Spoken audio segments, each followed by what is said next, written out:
All right, here we go in 3, 2, 1. What's up, y'all? Welcome to the Sports Medicine Broadcast, a podcast to promote and improve your practice as an athletic trainer.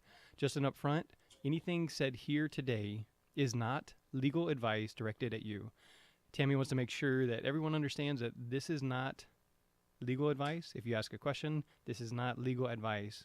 This is general guidelines, encouragement, ideas, but not legal advice.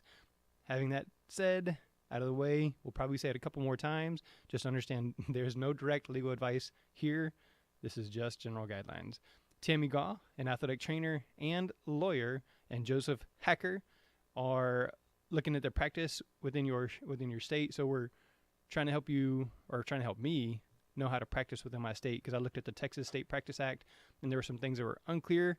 So we're going to kind of talk about that, how to make sure we're being compliant, everything inside of the State Practice Act. As always, if you're watching live, comment in the Facebook Live chat and we'll try to get those questions answered as best we can. Again, knowing that it's not direct legal advice. This is sportsmedicinebroadcast.com/practice within the law. Again, sports medicine practice within the law. All right, Joe, in your bio, you mentioned you're a CPR instructor and 042 in CPR. Give me a quick story. Yeah, so it's one of the things that I do joke around about whenever I'm leading a course, because there's so much that in those times we feel like we've got to be in control, and it's actually best to understand that we are doing everything as we're taught, but we are still not in control. First time I was an undergrad student, it was my junior year, I believe it was. And I just happened to be the first responder as I walked out of a grocery store, and a construction foreman had been run over by a 100,000-pound dump truck. It was in the dirt, so it did give a little bit, but turns out that every time you do a chest compression and someone's lung pops out of the side of their chest, they're probably not going to make it.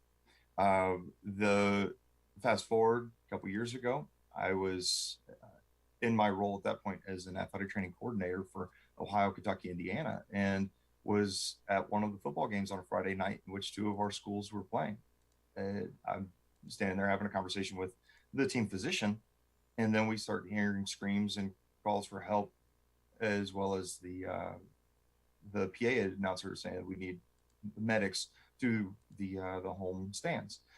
So luckily, where the gentleman was that needed our assistance was right behind us. So he had myself and the team physician, we hop over, because that then leaves the two other certified athletic trainers on the field to care for the game. And we have to start performing CPR and had to initiate the emergency action plan. And unfortunately with that also, there were circumstances that led beyond where we could control that. And that's with me assisting a physician who was trained in an emergency room and was very, very skilled. It was amazing watching him go, and he's doing chest compressions while they're taking the gurney away. It's what you see in these life-saving movies, but it didn't.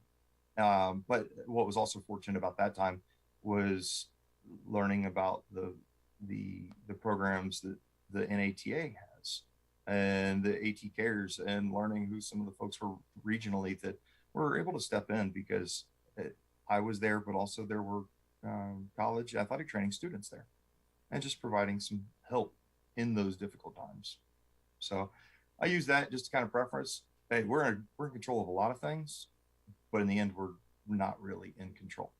And that kind of helps, I think, everybody. Yeah, that's a great point about, I know Tammy is a big social justice advocate and talking about the long-term care and health for athletes, especially at the college level. And then if you're thinking about the mental health of the healthcare providers, the AT cares, I really appreciate that program. Tammy, tell me what was your favorite thing when you were a full-time practicing athletic trainer? Oh wow, my favorite thing. It certainly wasn't 5 a.m. running. Hmm. I am not a I'm not a morning person at all. Um, the thing that I miss most about it, and I think it is my favorite, is game day. The rush right before the games start, when, you're either looking at the athletes that you helped bring on the field, or, they're just, you have such a vested interest in the outcome. When I worked for my baseball team, I'd show up before. Anybody that's worked in baseball knows you got to be there 1,000 hours early anyway. But I'd show up and just kind of sit in center field and just stare at home plate, and that was just a lot of fun. But I think the thing that makes me smile every time is I worked for the University of Oklahoma's football team, and just being in the tunnel right before game day with that adrenaline rush, it fed me. It didn't matter how tired I was. It made all of the things that went into building it up and all the rotten parts worthwhile. Because I was at Oklahoma pre-Bob Stoops, so I didn't have all of that fun. I had 2 years of Gary Gibbs, a year of Howard Schnellenberger, and a year of John Blake. So, I think that's probably I still have relationships even 25 years later with some of my athletes, and I think that's just the ability to feel like you help them out, but the adrenaline, man, that's where it was at. All right, so let's go from there. What is the most frustrating thing that you experienced while working as an athletic trainer? Oh, wow. How long is that list? We got 3 hours for the podcast.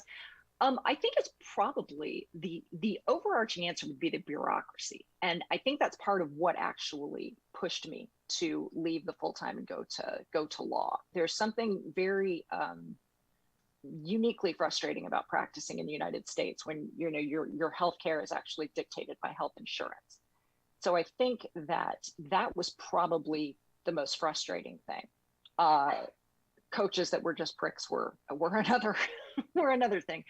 But I think the bureaucracy was that's why a lot of times when we talk about how the profession can be made better, a lot of it links back to how best to navigate practicing in the US in general. Yeah, so I think that leads perfectly. Is the reason that you moved to law is because you wanted athletic training to be better. You wanted to fix the things that I can't fix as a practicing athletic trainer and not a lawyer, right? So I appreciate your transition, your move, and the way that you continue to help us grow, even if it rubs some people the wrong way. Wouldn't be the first time, and it won't be the last. All right, so let's start off with the biggest compliance issues, as we're looking at practicing within the law. So it may not be specifically just the State Practice Act we're talking about, but practicing within the law as an athletic trainer. What are some of the biggest issues that you have seen or biggest complaints you see, whether social media or direct consult? And Joe, same thing. What are some of the biggest compliance issues you guys see? For me, it centers around, I think the biggest thing that people are facing is privacy, because in and around digital communications, that's not just social media, which posting pictures on social media of your athletes can be very problematic. And I'm on record with having objected to the potential ethics issues of a certain Twitter account that claims to know things about informed consent that they clearly don't. So I would encourage people not to do that. But it's not just the social media side of it. It's compliance compliance and privacy around things like athlete information now that betting is allowed in certain states. So that's really problematic. And athletic trainers are kind of faced with what do I have to disclose versus what am I allowed to disclose versus what I should not disclose.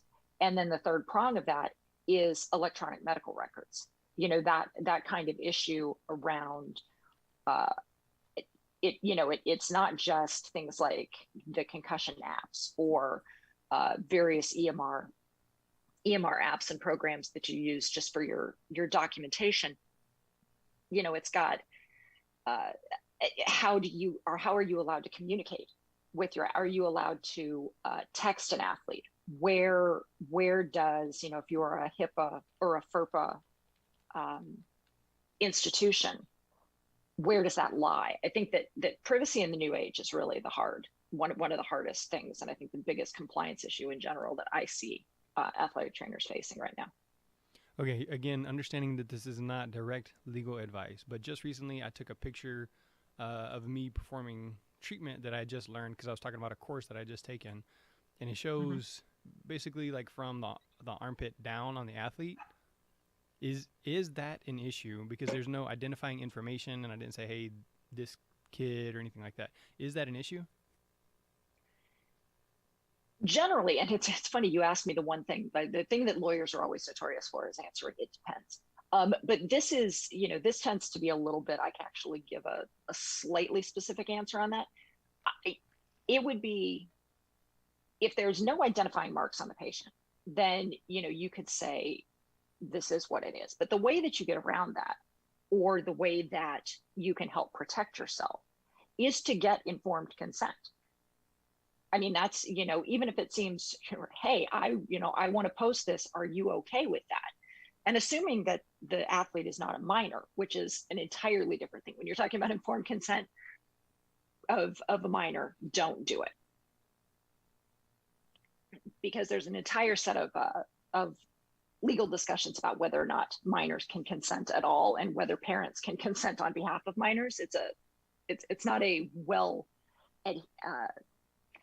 it's not a well adopted line of argument, but there's arguments about who can consent for anything for a minor. So if they're not a minor, then an informed consent can kind of cover your bases to a certain extent, particularly if there's not identifying marks. We used to call it the wall of weird, and this is when everybody knows how old I am. But when you had to actually develop film, and I still have some of those pictures, but they would sit there on my wall in the athletic training room. And that's not a problem, because they were, I had permission from the athletes to have that. In fact, some of them would take the pictures and bring them in and put them on my wall of weird. But that same activity in the digital space can be conceivably problematic. But sometimes college athletes nowadays, they'll ask to be tagged in the photo for goodness sake. So um, informed consent is always the best way to go. But yeah, when you're talking about the first thing that engaged us with this certain Twitter account was somebody had posted a picture of an X-ray with the athlete's name, with the patient's name and ID number and everything. And I'm going, you guys, use your brains. I mean, come on. You don't need to go to law school to know that wasn't a good Yeah, idea. crop it just a little bit. Seriously, like, it's a function on your phone.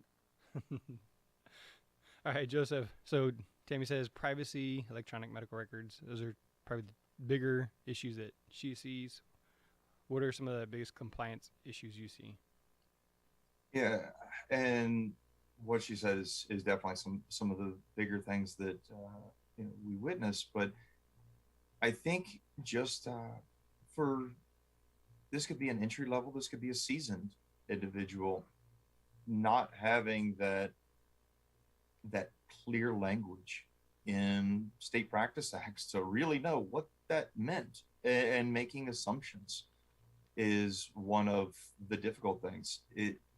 Think of it as if we were using full medical jargon and language and talking to an athlete, a patient, a parent that has no training in that whatsoever.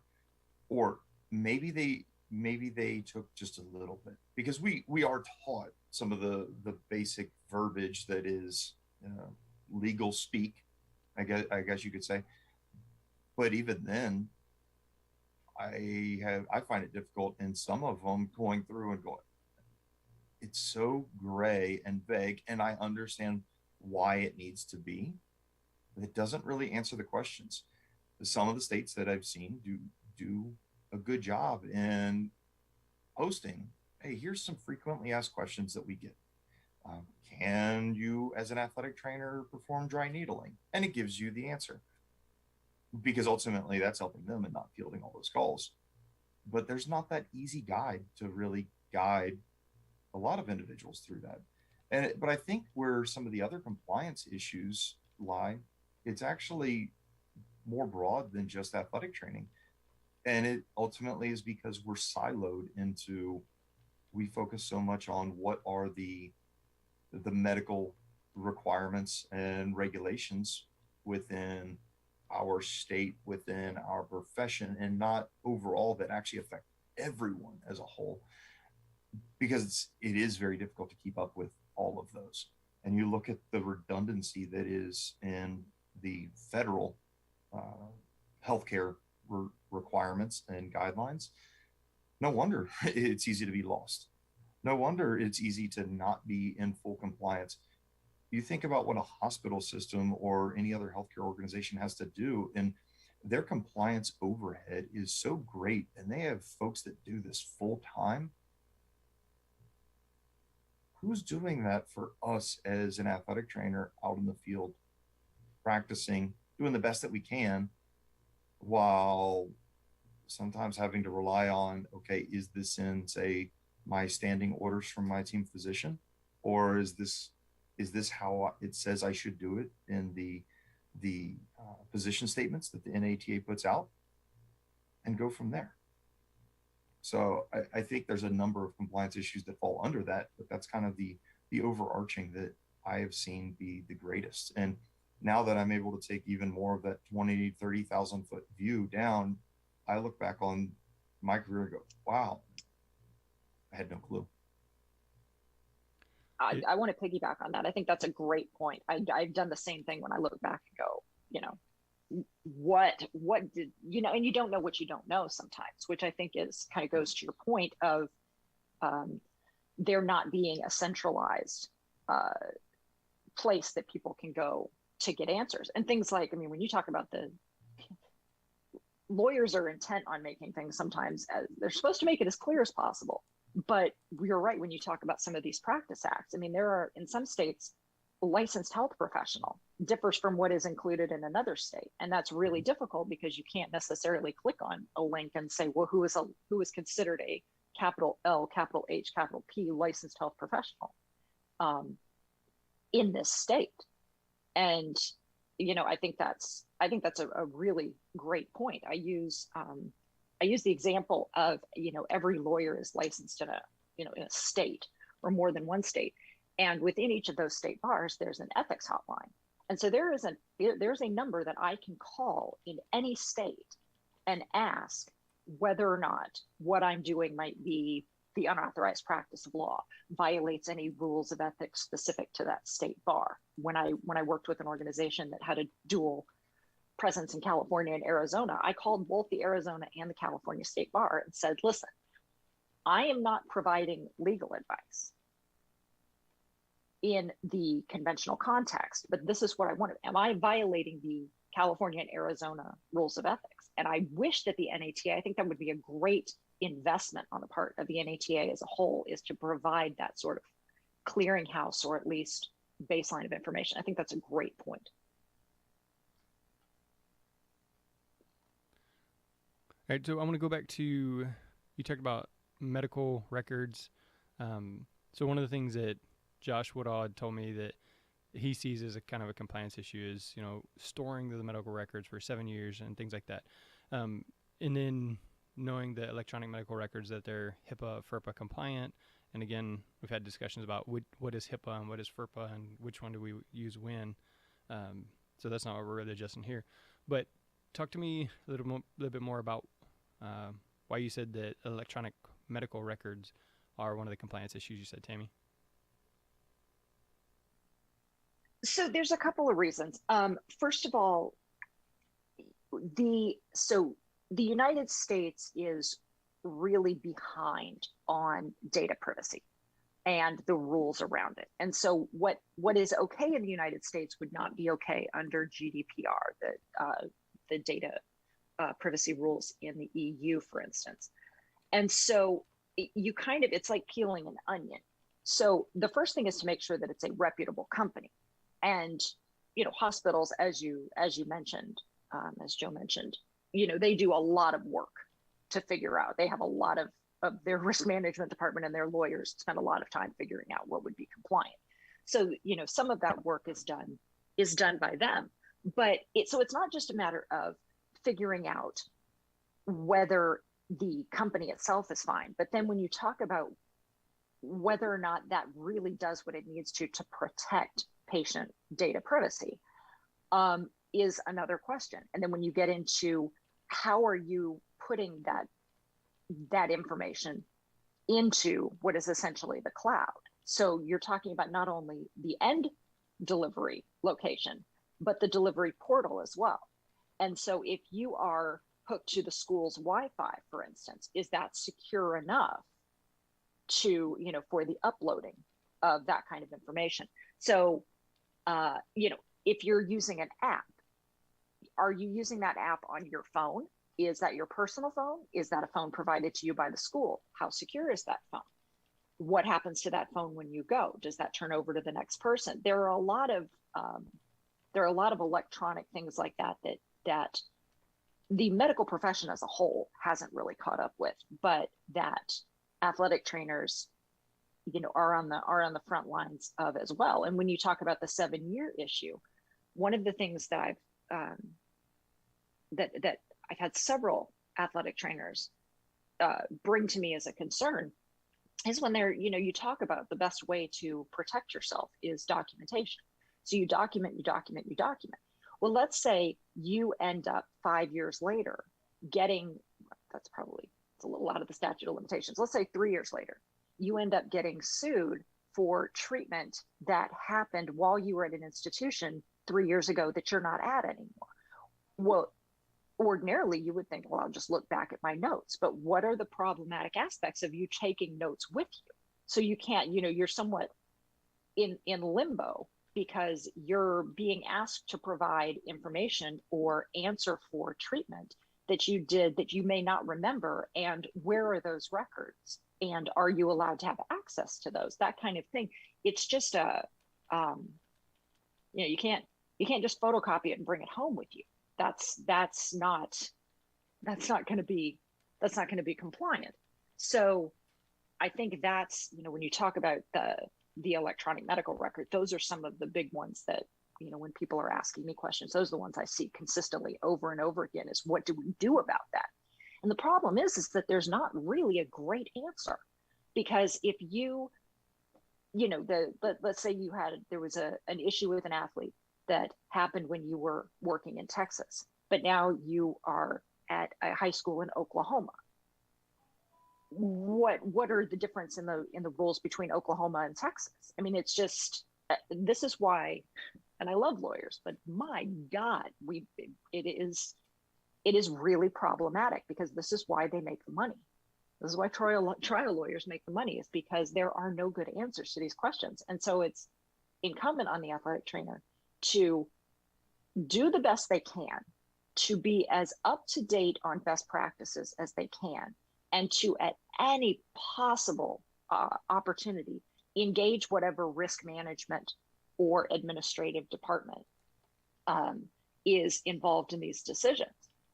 And I'll just touch on it. We can talk more about it later as well, but this is one of the reasons why I advocate so strongly for athletic trainers to push to have a seat at the table, because a lot of times these decisions are being made without input of the athletic trainer, and they are, if they're not at the table, they're going to be subjected to whatever decision is made at that table. And sometimes people just, a lot of administrators and management don't know exactly what we do, and they don't know how well we do it.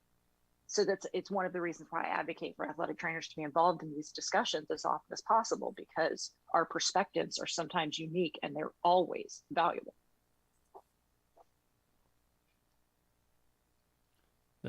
That's good. I feel like as I've been doing the podcast, one of the things I keep hearing is request a seat at the table, And again, it is just a matter of, hey, I would like to be involved in this conversation, or asking questions and continuing to ask questions. And then maybe they're like, oh, well, hey, maybe we need to bring Jeremy on as we're making this decision, or at least allow him to hear what we're saying, rather than just tell him this is what you're going to do and why, or maybe not even why, this is what you're going to do. So yeah, sometimes you don't even get the why. Yep. And I use as an example around COVID, there was a university, Liberty University, put up a tweet, and I I probably saved it. I think I saved the screenshot of it. And it was, this is what we're doing around COVID, and our sports medicine department is making all of the final decisions. And it was basically like, here, this is their problem. If they screw up, it's on them. And I'm thinking, God, I hope one of them knew that was coming. And I don't know that they did. Yeah, it's a mixed bag, because you're like, well, thank you for the respect and the appreciation, but we'd appreciate a little bit of help too. Yeah, maybe not drive the bus directly over me. Okay, let's take a look at the State Practice Act for Texas. I've got it in the show notes, and again, I can put a link to it in the description, and I can probably copy and paste it into the Facebook thing as well. So it's 10.12, scope of practice, and then so for A, it says a licensed athletic trainer prevents, recognizes, assesses, manages, treats, disposes of, and reconditions athletic injuries and illnesses under the direction of a physician licensed in the state or another qualified licensed health professional who is authorized to refer for health care services within the scope of the person's license. And then B says the activities listed in subsection C1-7 may be performed in any setting authorized by a licensed physician and may include but not limited to an educational institution, professional or amateur athletic organization, an athletic facility, or a health care facility. All right, Joseph, as you're the kind of the manager for, you said 3 different states, what does that look like to you right there as we're looking at the Texas Practice Act? To me, that is very vague, saying basically as long as a physician says it's okay, I can do it. Yeah. My first question is, what does disposing of mean? That part, but aside from that, it's okay in any of those settings, and it says may include but not limited to. So really, it's wherever that authorization is. One of my first questions, so it says under the direction of the physician licensed state or other licensed healthcare profession, one who is considered that licensed healthcare professional in the state, and it says licensed to refer for healthcare services within the scope of the person's license. Okay, so does the athletic trainer and what they are performing and what they say, does that also have to fit under what the person that they are being supervised under has all those same privileges in their State Practice Act? Or let's say we have somebody that's a dentist and that's all that you can have based on the accessibility, and that's that's a licensed health professional, I'm guessing, in the state, but they don't have under the scope of their practice to do all of these other things. Or say a chiropractor, is that considered under there? And so there's a lot of other rabbit holes that this could go under. I know other states that, and when you're looking at those settings, flat out say cannot do this in these other specific settings. And that's where you end up not being able to be referred to as an athletic trainer within that setting. You're called an ergonomic specialist in, say, an industrial setting. You're still using everything you've been trained to do and the knowledge of and everything else as an athletic trainer, but you are not able to be called that while still performing those duties. And this being vague, once again, for a reason, doesn't leave too much gray area for something. What about, I go back a couple of years ago, the new position statement at that time that had come out regarding the relocation of joint dislocations. Okay, does that automatically then go under there?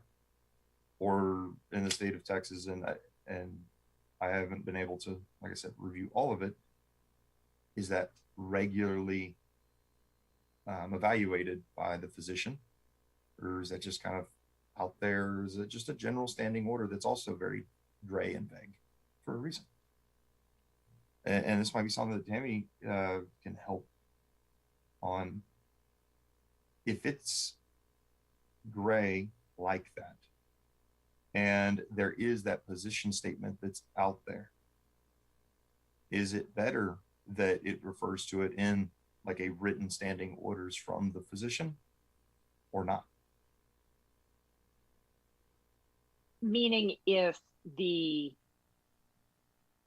activity undertaken is not written in the in the Practice Act, but is in the standing orders. Let's say here it says a licensed athletic trainer, and we look at manages, treats that injury under the direction of the physician licensed or another qualified.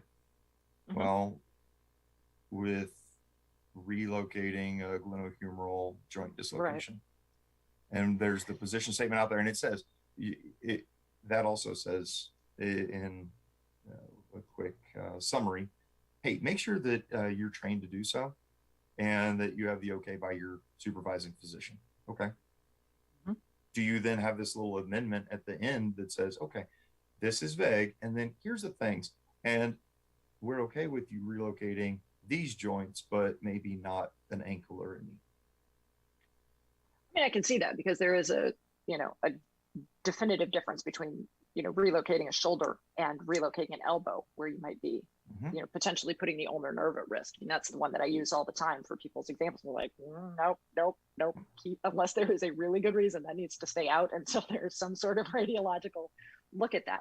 The way that is a really a real pertinent question. And the way that I tend to start addressing that is, there are other classes. You mentioned dry needling is an example, and I'm not going to switch away from relocations, but that is something that may not be taught in the now, entry-level masters and combined schooling, but you could be certified or something like that, specifically in dry needling, where you can prove that you have taken additional courses and things like that.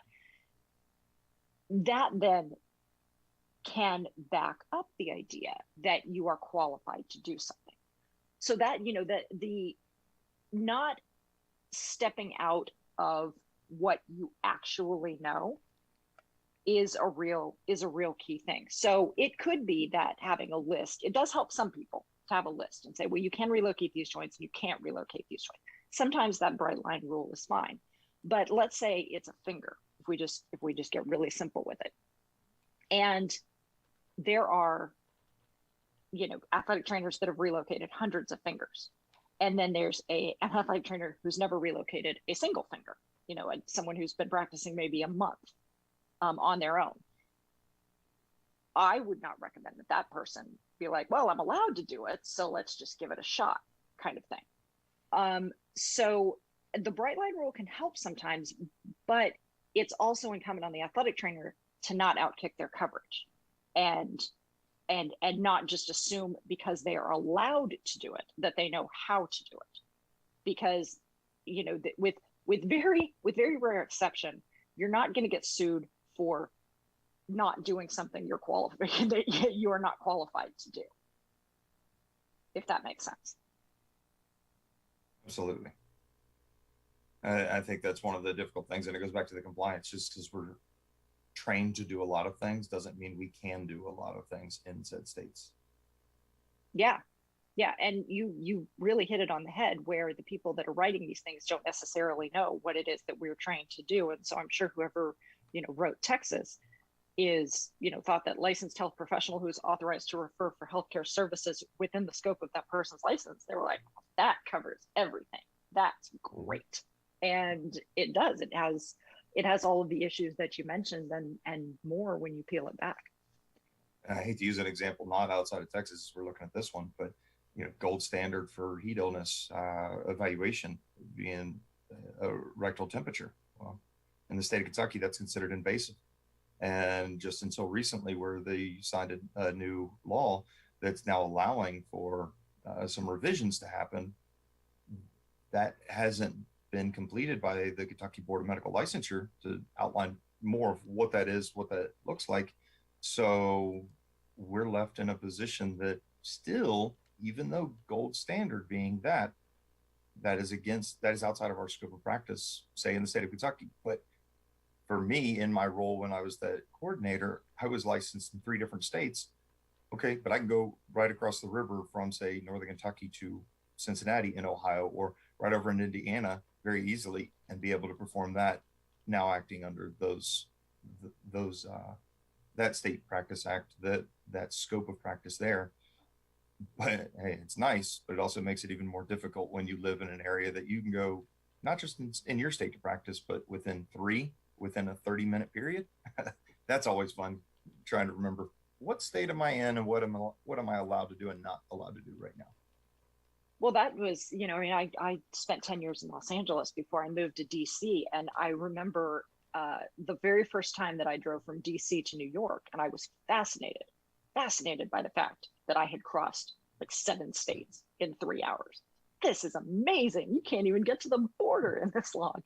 But when you talk about, DC, Maryland, and Virginia, and if you drive on the Beltway, you kind of pull a National Lampoon's European Vacation thing. Look, kids, Big Ben. You go Virginia to Maryland, to Virginia to Maryland.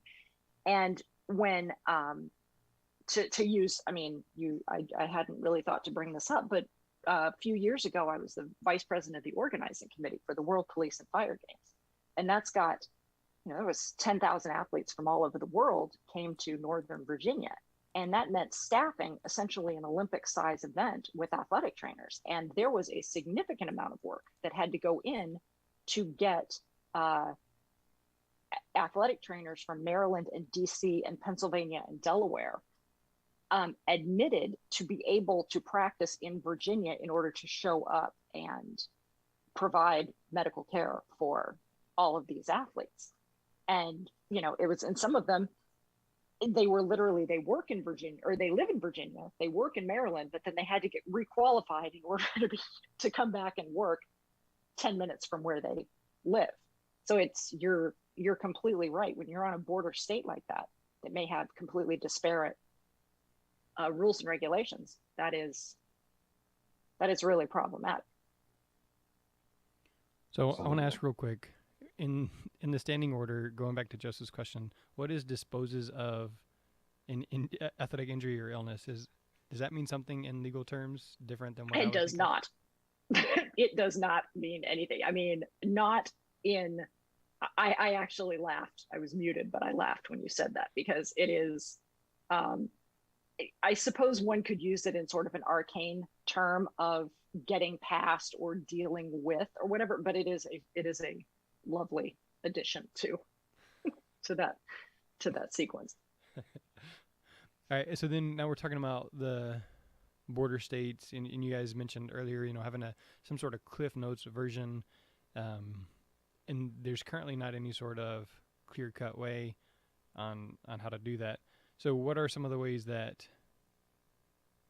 we can make sure, like we talked about the joint relocation, and looking at what we have here in the State Practice Act, it doesn't say can or cannot do that, but it says anything that's licensed under the physician. So talk to me real quick about the hierarchy so that we can be clear. So the State Practice Act would be like the top, and then the physician standing orders, and then the position statement below that, because that's just really a recommendation. Is that correct? I'd be interested to know what. Yeah, how you treat that.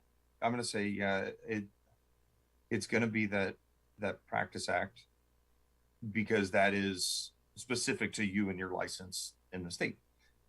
Then within that physician is able to define as need be the standing orders. They can exclude anything from that, but they can't include anything outside of the State Practice Act. And then we get to the position statement. And if it's not included in your State Practice Act, I recommend that you continue to advocate on behalf of the profession within your state to have that amended. And that's where you're having conversations with your local legislators and representatives to try and make that happen. But yeah, I believe that's the best hierarchy. And then within there, you also go with the policies, procedures, and restrictions that your employer has. So that kind of fits somewhere in there, whether that's, say, the school district if you're employed directly through, or is that the healthcare organization that you're a part of? Yeah, maybe a athletic facility, whoever else that is, do they have something else that their risk management has put in place that limits? And so, although it can be under your standing orders, it could be under your State Practice Act and everything else, if they don't want you doing it, you're not doing it. And I think one of the best things I was told as I was performing early in my career as an outreach athletic trainer that was employed through a physical therapy organization. It was great. We had all these resources, but at the same time, I wasn't employed by the school, and I was really fighting on something that I felt strongly on. But ultimately, I was making recommendations.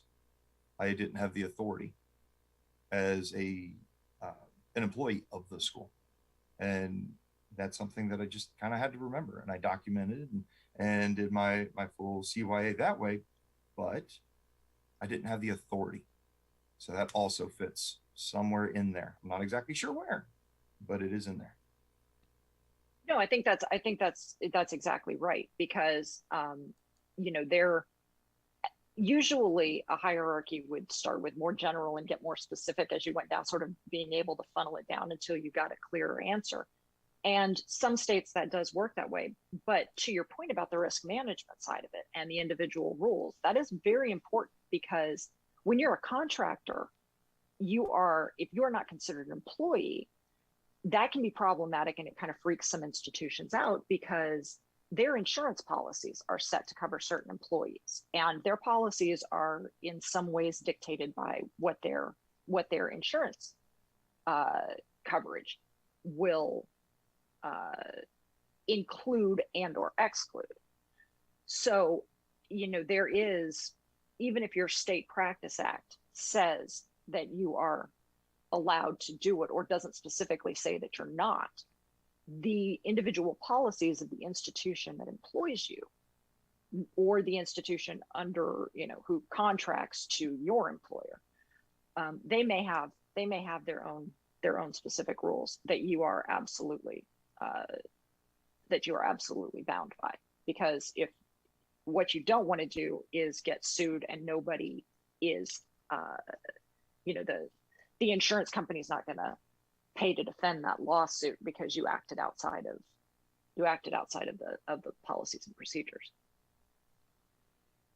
Yeah, so I think something I just realized while you guys were talking is if you work underneath the most restrictive guidelines, then you should be safe. But then you have to take and kind of map out each different thing. Like, okay, well, can I do this under any of these? Can I do this under any of these? Can I do this under any of these? But as long as you work at the most restrictive, then you should be safe, right? That is, I wouldn't necessarily use the word safe, but the sentiment is a correct one. Okay. Because anybody can sue for anything. See, that's what people is sort of a misnomer. People say, well, I've done all of this, I can't be sued. Frivolous lawsuits are a thing. And they're more prevalent in some ways in the US because we don't have a centralized, nationalized healthcare system. And so in some places, you're suing for medical bills. And in countries where medical bills are not, tens of thousands of dollars for tearing your ACL, then the litigation landscape is somewhat different. But what taking the most conservative position can do is it helps to defend that lawsuit. Because if they come and say, you did this, and you show up and you say, no, this is what I did, documented, justified, explained, showed within the parameters of whatever regulations, be it the State Practice Act, policies and procedures of the institution, that sort of thing, the standing orders, then that is when you put yourself in the best position to have the lawsuit dismissed. So that's sort of a semantics that I get caught up in. It's not necessarily that you can prevent yourself from being sued, but what you want to do is provide yourself with the best possible defense. And to be fair, in that way, that's where the position statements from the NATA come in, because you can kind of think of it in sort of conjunction with like an expert that comes in to testify. If an expert comes in and says, this is the best practice to be done, this is the gold standard of what should have been done in this situation, because every situation is going to be different. Every patient is different. There are specific aspects of a lawsuit that would have to be proven, but the individual facts of the case are always going to be different. And so there's no bright line rule that can protect, if you say, well, as long as this, the athlete was this old and had this pre-existing, didn't have this pre-existing condition, didn't have this.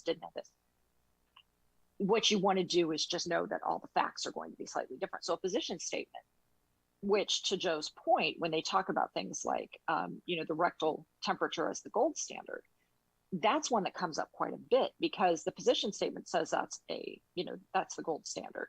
We all know that if you're looking for an answer, that's a gold standard, but there are problems about getting it. And so in that case, are you liable simply because you did not use that measuring technique? Not necessarily. But if you think about how those how those position statements can show up to justify why you made the decisions you did, that's when those can be very helpful. Those can also be very damaging if you just choose to disregard them. All right, I know you want to tread lightly here, and again, this is not direct legal advice, but one of the questions that came through was, does the liability ever fall on the physician? So the physician who signed off on the standing orders, if something goes wrong.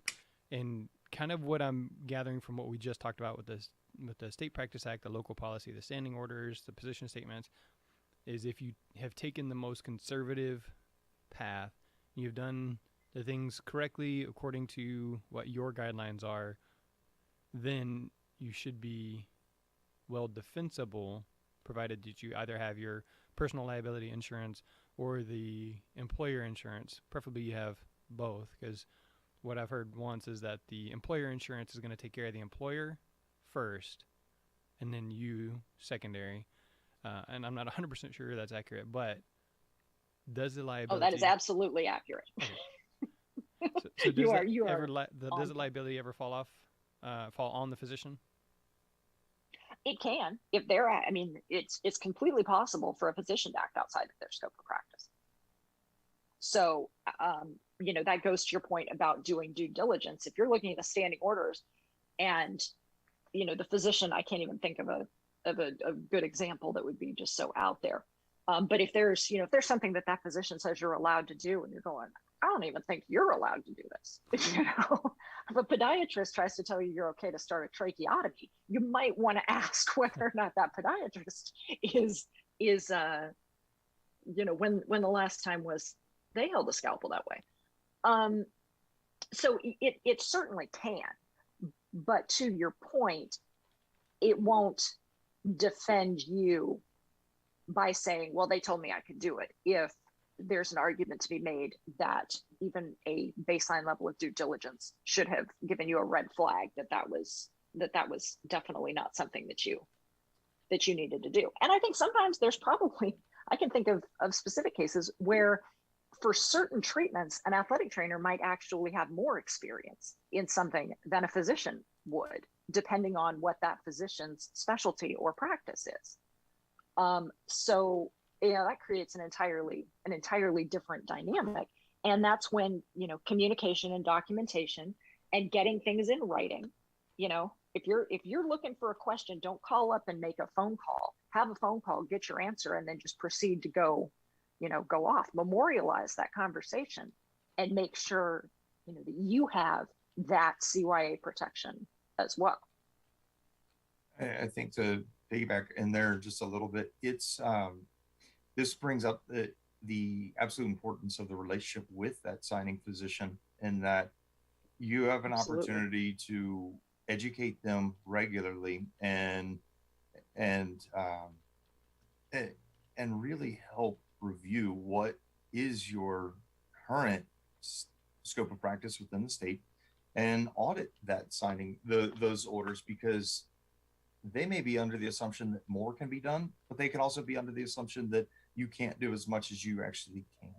And having that relationship, you're protecting not only yourself, but you are protecting the physician. Yes, that physician can also, at any given time, if they feel like they don't trust an individual, they can pull their standing orders. Therefore, Mm-hmm. you can't practice if your state says you have to have standing written orders by a physician. Um, and that just opens that line of communication versus I have this physician that signs it. I don't even know who they are. I've never actually met them, but that's just who does it for, say, our school district, something like that. Some really good opportunities, and maybe it never changes anything, but at least it's a stronger relationship, just in case something is needed. Well, and strictly, I mean, outside a liability setting, again, that's totally spot on. But outside of a liability setting, if a relationship with a physician gives you a chance to learn more from that. If you have a relationship with, you know, an orthopedic surgeon, and that orthopedic surgeon is going to let you come and, you know, stand in an OR. I mean, that's athletic trainers should be chomping at the bit to be able to learn as much as they possibly can from that relationship. And so I think that that cannot be stated enough, that there's nothing, there's no negative to developing a strong professional relationship with that standing physician, because, you know, if something happens, you don't want to be that person that something happens, you could have been completely in the right, it was unforeseeable, there was no negligence, but you get sued and they're asking the physician for her or his opinion on what you did, and to them you're just a name in a book. You know, that's not setting yourself up for you know, the success that you could be seeing. And so having that cross entity professional relationship like that can benefit you and protect you. And Tammy, don't get me wrong. I think I'm safe to assume that any physician that's been practicing any amount of time has probably been more versed in providing documentation that has to be, I guess, worded very specifically for legal reasons than even what an athletic trainer could. And so if we're ever in an instance that we have to make sure that our documentation is to a T where it needs to be, it's a great resource to have to lean into, because they unfortunately are in an environment that too often they have to provide that type of very specific, very needed documentation. I couldn't agree more. All right, we mentioned this earlier when you were talking about driving in one state and you're basically crossing Maryland to Virginia, Virginia to Maryland, Maryland to Virginia back.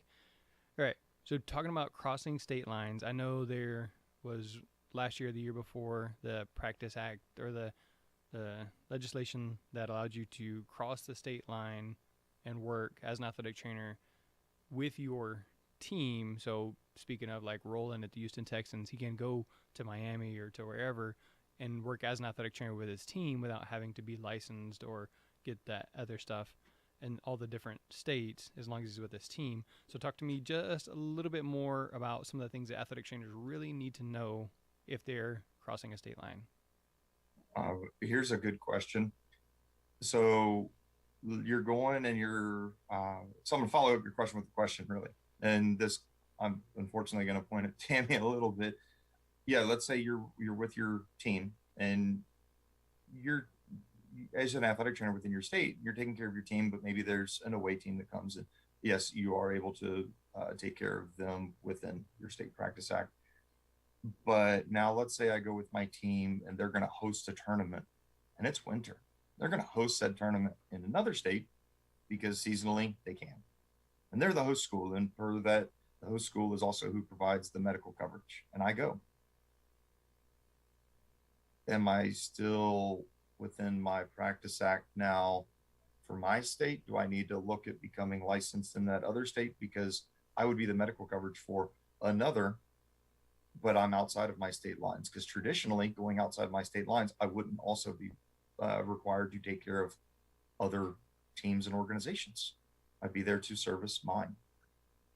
And so I know the colleges, and I really hope this isn't a can of worms I'm going to end up opening. Hey, it is winter. We're going to host this golf tournament in the spring in these very cold months because we're from the north. Or we're going to be the host school down in Florida for this softball or baseball tournament. Other schools can't travel with their athletic trainers. What can I do? But it opens up more questions, unfortunately. Well, it does open up more questions. And of course, the answer is going to be, it depends. And it depends on the state. It depends on the Practice Act. It depends on in this case, there can be specific licensure rules, and that kind of goes back to the police and fire games that I mentioned. There can be specific licensure rules that may or may not dictate that. And the Licensure Clarity Act was really helpful because it did account for the fact that athletic trainers travel across state lines. A key part to it that, again, is the boring part, but really the big deal, is that it was to create clarity around whether liability insurance would cover you. So it's not even just, whether or not you're allowed to practice in that state.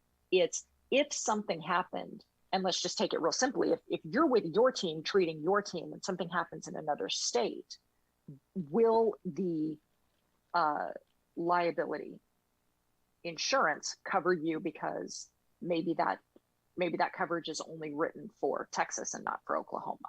So that was one aspect of the Clarity Act. But when you're talking about and hosting kind of gets, that's almost more of a business term than not. It really is. It wouldn't matter if you were hosting it or if you happen to be there and the athletic trainer for another team got sick and couldn't travel. The dynamic is still sort of the same when you look at the black and white details of it. That's when it depends on what state you're in. You may need, even for a one-off, especially if it's a tournament kind of thing, there's probably some accounting that can be done for not the monetary kind, but the allotment, if you will, for the idea of a one-off coverage for a large-scale event. And if your school has not prepared for that, if they're getting all the benefits of hosting a tournament in another state, but they're willing to ignore and or dump all the liability on you to provide the medical coverage, that's when you need to have a conversation with those folks. So short answer, it depends. Could be based on the Practice Act in the state in which you are traveling to. Can also be based on rules around licensure, and definitely be involved in the discussion with your institution.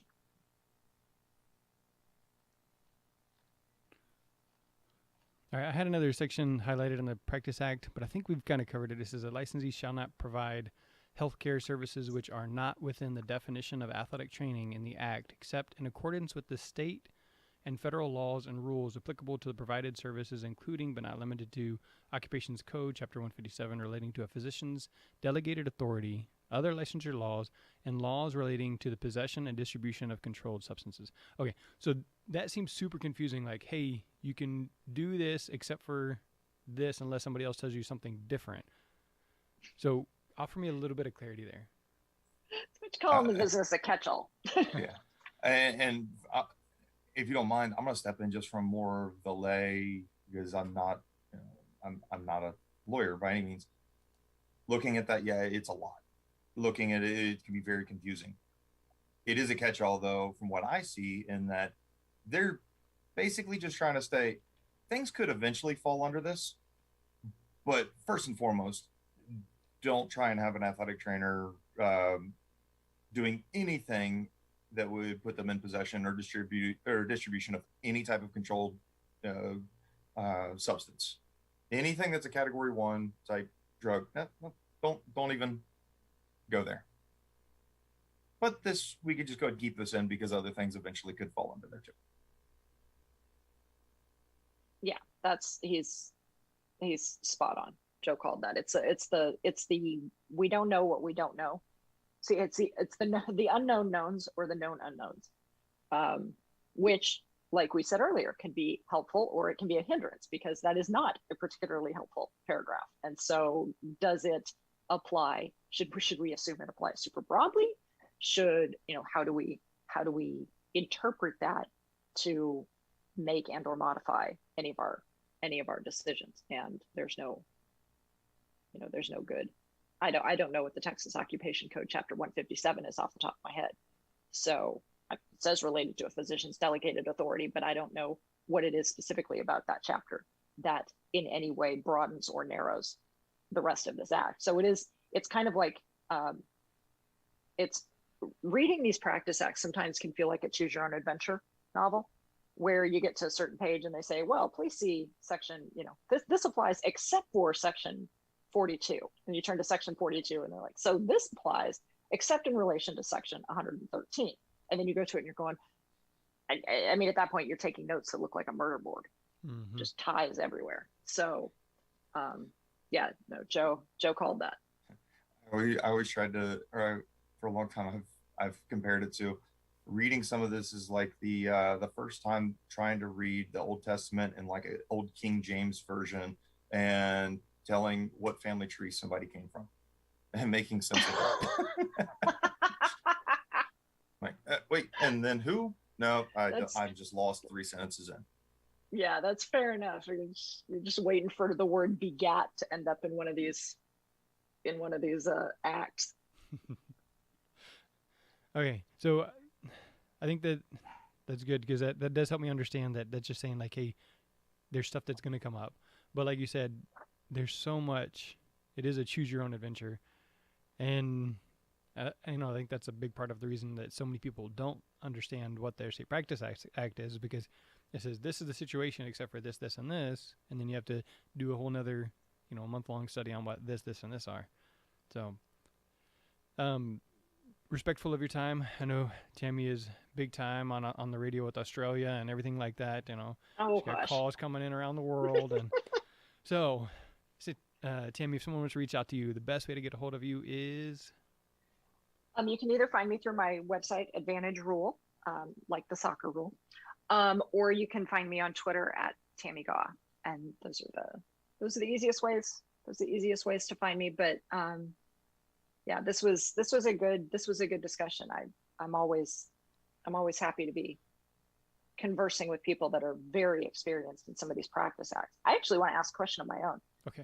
Joe, what would you consider a gold standard of the ones that you've seen? Which is the practice act that you think is either the most comprehensive, most helpful combination of the two?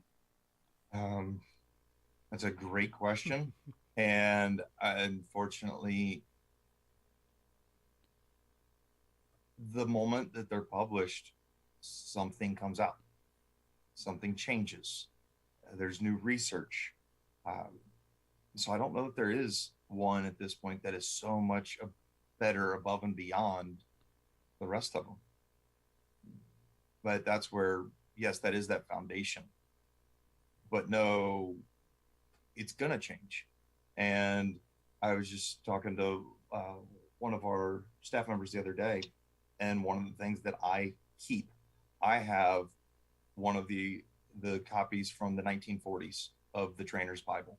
And it's an amazing reference. And you can look in there and see how much has not changed. But then you get to the part that says you shouldn't use any kind of braces that aren't made of leather and steel because there's nothing that can take the place of. But still, I can use that book and I can teach someone the basic skills they need to be an athletic trainer, all in one book. The very basics. And it'll be okay. So that is a foundation, much like that position statement is that foundation. And then research tomorrow will get published to show there might be a better way. So I know that they had it used to be called Raise Your Rank, and I think I talked to Dr. Sam Scarnio about that, and I think North Carolina was like at the top there as far as like the state legislation and being pro athletic trainer and that kind of thing. So I'm not sure if that would answer your question, but that would be my guess is North Carolina, because at that time when I talked to her, they were the top. So I don't know if that helps at all. Oh, I'm definitely gonna take a look at that. Thank you. All right, Joe, best way to get a hold of you? It's probably going to be, and anyone can shoot me an email, joe.hacker@uky.edu, or you can find me on Twitter. It's at JoeHackerIII. So the third, all together. And if you can't find me, I follow Mr. Jeremy Jackson myself. So you could follow me, and I believe he follows me. So you could find me in that list. That'd be the easiest ways. All right, like you just said, I am Mr. Jeremy Jackson. So Tammi, I know you kind of got a time limit here. What are your thoughts on the NCAA women's weight room thing? Oh Lord! So we got another 3 hours, yeah. So yeah, anyone who has known me for more than about 37 seconds knows that the NCAA is my focus with respect to athletes' rights, and that's from health and safety, that's economic rights, that's everything. So while I am very frustrated with the fact that all of these things are coming out at the expense of the women's sports, it's been relatively helpful for them to all happen while the attention is so spotlighted on the tournament, because this is not the first time that this has happened. I mean, Mark Emmert's like, hey, so, we're going to look at this and we're going to pay a law firm to come in and look at inequities, as if you don't know how to order the same thing for two venues. If you ordered it for the men, you order it for the women. And the thing that I would point out that people are kind of, they say, well, this is a violation of Title IX. Don't go down that rabbit hole, because Title IX applies to educational institutions that receive federal funding. Title IX is not at its core a sports law. It's at its core an education law.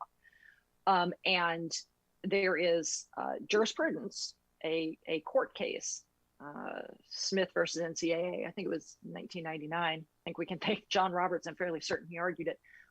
That specifically stated that the NCAA was, even though their member institutions are subject to Title IX, that the NCAA is not. So while you could look for a lot of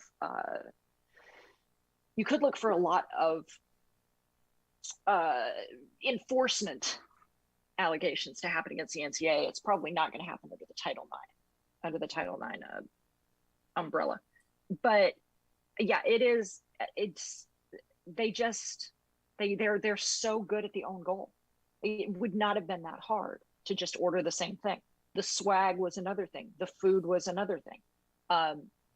The fact that for the women's tournament, if any of the coaches had, for instance, if they were breastfeeding or had a child that needed to come with them, that child counted against the travel rules, which is just ludicrous. Like that's when you know that there are only a bunch of old dudes making these decisions, because a halfway concerted thought process would have ruled that out.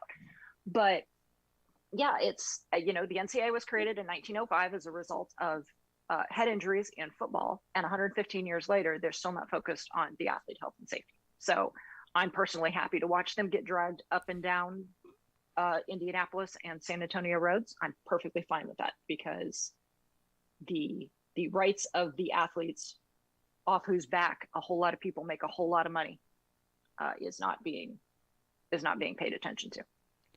I think it's very interesting. Of course, I don't understand all of Title IX. I haven't read it, but that everybody's like, oh, Title IX, but it's actually really just focused on the education institution, not the sports. But all right.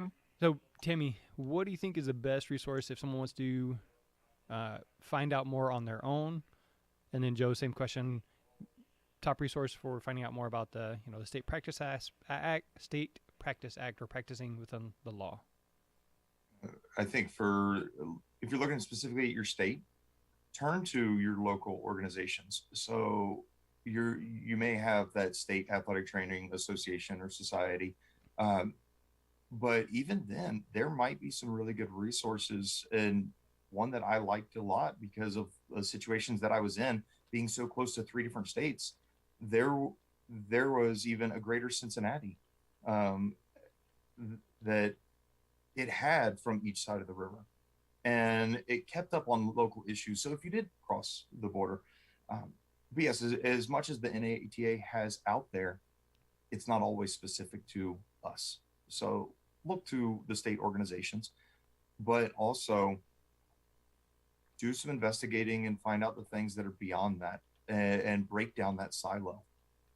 Tammi, I'm just going to make an assumption that, hey, it wasn't just the same team that planned the men's tournament, the women's tournament. Those were 2 completely different event planning committees that all had these different, and they were probably so siloed and never even talked to each other to figure out, oh, we may have done some things very differently, that becomes an issue. So with that, hey, talk to your school nurse, talk to your team physicians, talk to other people that have anything that touches what you could be dealing with, and find out the things you don't know.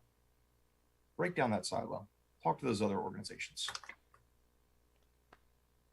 Yeah, I would say that, and to put in one more organization in the middle that really sort of addresses the the regional areas. It's not just your state organizations, and I have all the time in the world. The DCATA is wonderful, but the MAATA, the actual district, can be helpful for precisely what Joe said. The crossover between state to state, because they are regional. So when you're looking for certain things about crossing state lines, that can be a helpful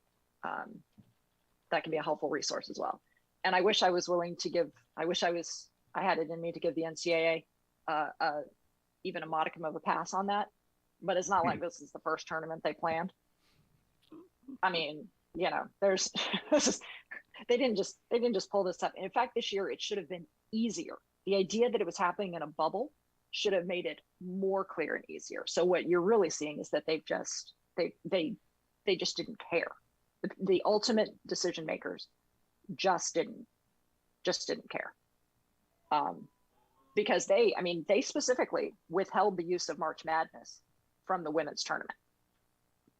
They specifically withheld the ability to use that phrase from the women's tournament. That was a conscious and proactive decision. That wasn't you should think about it. That was, we identify March Madness only with the men's tournament, and that's just going to have to be too bad for you. So yeah, I wish I would give them any kind of credit for that. But in a year where both teams were in bubbles, that would have been the easiest time to have the catering be equal, have the weight and the facilities be equal, But of course, real quick, I'm biased. Before we go, the other resource, and honestly, I never would have thought about it until COVID world, your local health department. Because it turns out that county health department is going to dictate beyond and going to be more restrictive many times than what the state is. And just because the CDC said, hey, go ahead and do, doesn't mean that the state's going to do it, and definitely doesn't mean that your local health department is going to say, yes, that's how we're doing it. So hopefully that's not one of those things we have to keep talking about for years, but just don't forget your local health department might be a little bit more restrictive as well. That is a absolutely fantastic point. All right. One of my partners is MedBridge. So if you're using MedBridge, you can use the code DSMB. There's also lots of other codes out there. So if you're looking for somebody to support and you're going to do MedBridge, then make sure you use one of those codes. I know Alicia has one on the AT Advantage, and I know North Carolina has one. So there's lots of them. There's one of the other podcasts has one as well. So if you're going to use MedBridge, make sure you use one of those codes, and mine specifically is the SMB for the Sports Medicine Broadcast. This is sportsmedicinebroadcast.com/practice within the law. Again, sportsmedicinebroadcast.com/practice within the law. For Jeremy Jackson, Tammi Gaw, Joseph Hacker, and the Sports Medicine Broadcast, that is a wrap. Thanks.